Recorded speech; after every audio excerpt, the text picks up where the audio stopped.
Welcome back. We're going to look today at how to answer a few questions from the IXL JJ module that says find probabilities using two-way frequency tables. Let's take a look. For this first one, it says, what is the probability that a randomly selected contestant was dressed in velvet and played an electric guitar? The first thing I'm going to do is highlight in blue the row that indicates individuals that were dressed in velvet. That's 5 plus 1 or 6 people. Next, I'm going to highlight the column that indicates who played electric guitar.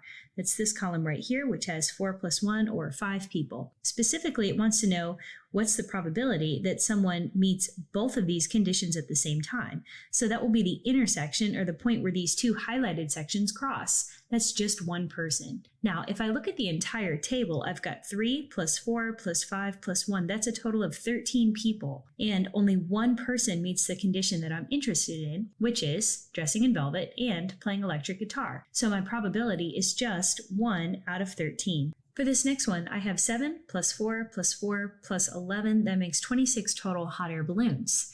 I'm specifically interested in the number of balloons that contains 2 passengers and is yellow.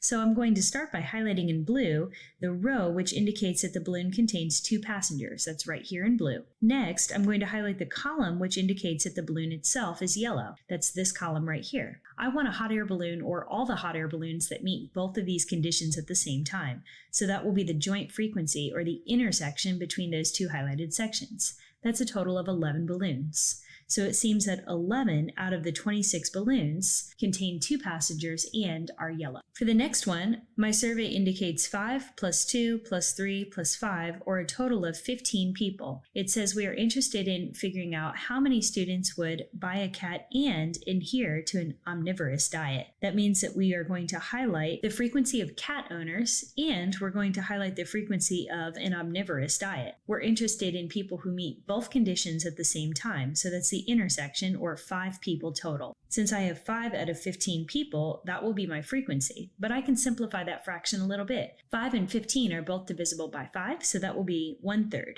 For this next one, I have a table total of 21 photo frames. I'm interested in a photo frame that is oriented horizontally or holds exactly 100 photos. Either of these conditions is sufficient to buy the photo frame. So let's see what all we have. I'm going to highlight the row that indicates all of the photo frames that are oriented horizontally.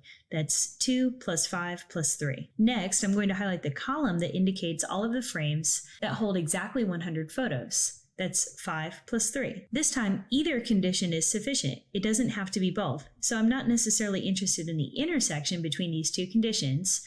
Rather, I'm interested in all of the frames that meet one condition or the other.